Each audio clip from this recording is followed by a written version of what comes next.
And this is exactly why Oliver Anthony and his music is resonating with people everywhere. His song, you know it's skyrocketed. #1 in the Billboard charts now. Some 30 million downloads. Just incredible. Just incredible. And he's out with a new one. I'm going to play the new one, but I want to play a little bit of Richmond, north of Richmond for you. There's a lot of themes in here that we talk about here on the show economically, about the squeeze of the middle class. They are really sticking it to anybody who's in the middle. Hey, you have nothing? You come here from another place? We'll give you everything. You get the cell phone, you get the hotel room. We're gonna set you up. You're all set. You got food, you got shelter, you name it. We're there to help. If you're on the very upper end, hey, look, you get away like Hunter Biden without even having to pay your taxes. How does that work? Come on. Listen, if you're in the upper end, it's why I say, look, you've got to think smartly about your money and your savings. But if you're in the upper end, like you get to a certain point, right? And it just becomes that much easier, because then you've got assets and there's this divide between the worker and the capital. And the capital's controlling everything, and they want to continue to control everything while the worker's stuck in the middle and just getting squeezed like you wouldn't believe, and everybody else on the extreme bottom. Well, what's the expression?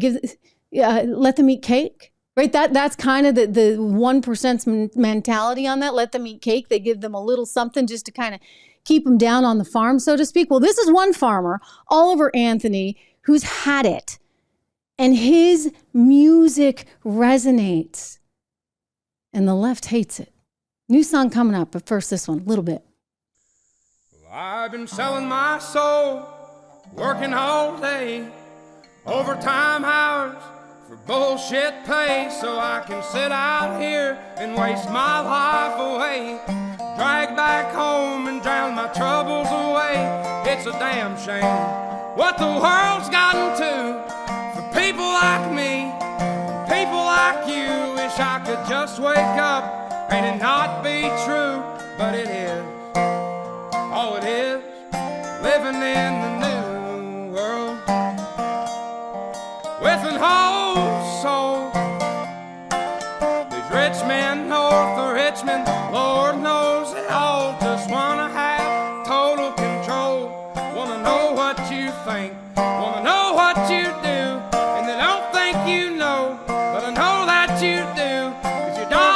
Shit, and it's taxed to no end, cause the rich men, cause the rich men.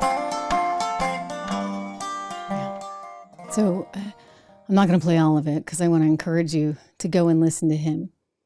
Phenomenal, just a phenomenal piece. And every time I hear it, I get a little bit teary-eyed because it's so true. In other words, they're trying to control you. They want you to think what they want you to think. And he's pointing that out. Like, no, we're smarter than that. We get it. We know this is wrong. Instinctively, we just know it's wrong.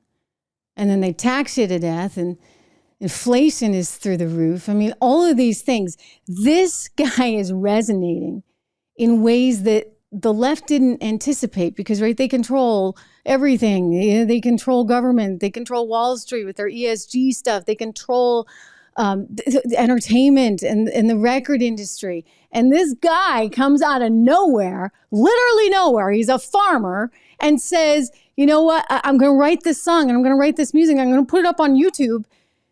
And before you know it, it blows away the records of Elvis.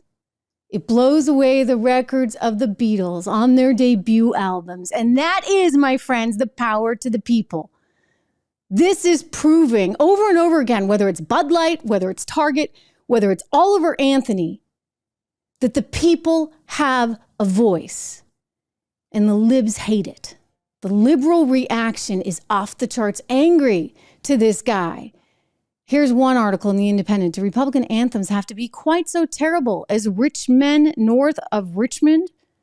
That's their attitude. He goes on to heavily criticize it, writing, because they're shocked, right? Like, how could this song ever be tops in the Billboard Hot 100?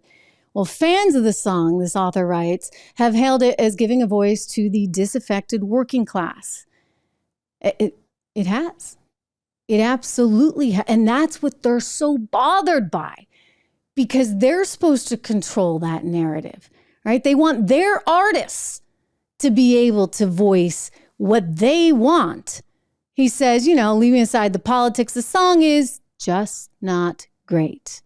Musically, he writes, it's fine. Anthony, a former factory worker and farmer who apparently lives off the grid in Virginia, has an unvarnished voice, and his guitar playing is competent. The tune is simple and melodic, if rather repetitive. And then it goes on to say that, the lyrics are what really stink. Wow. A little jealous? A little jealous there that, maybe somebody else can have a shot at success in a very tightly controlled music world? I think the lyrics are pretty good. And I say this from a position of authority in that I spent a whole lot of years studying music, classical, jazz, musical theater, and opera. Yes, opera. That's what I originally wanted to be. Can you imagine? Anyway, yes, I love it. It's why I speak so many languages. And I have had a lot of training, and studied at conservatories and studied overseas. And I could read music before I could actually read as a little kid. And I'm telling you, as a professionally trained musician, that guy's good. And that scares them, scares the heck out of them, especially when he sings new songs like this one right here. I'm going to play a short excerpt. Lord, they'd have me strung up in the psych ward, 'cause every day living in this new world is one too many days to me. Son, we're on the brink of the next world war, and I don't think nobody's praying no more. And I ain't saying I know it for sure. I'm just down on my knees begging the Lord to take me home. I wanna go home.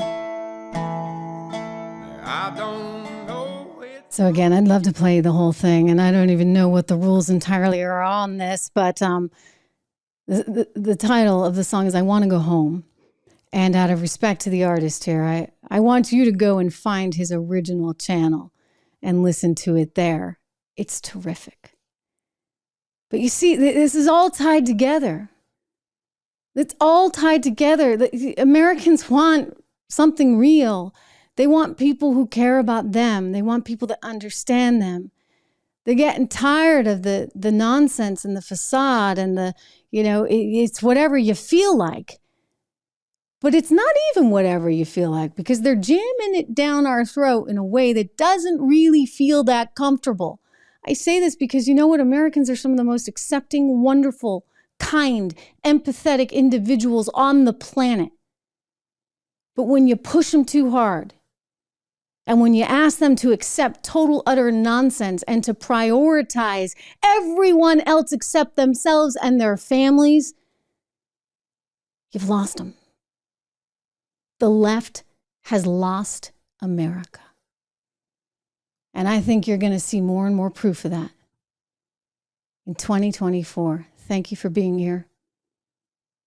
I love having you here on this show. Make sure you subscribe. Hey everyone, Trish Regan here. If you enjoyed that clip, please do me the favor of subscribing to the channel. Just hit that little subscribe button right over there. Did I do that right? Not quite, but you know where it is. Subscribe to the channel, hit the bell so that you get the alerts, and I'll see you back on the show.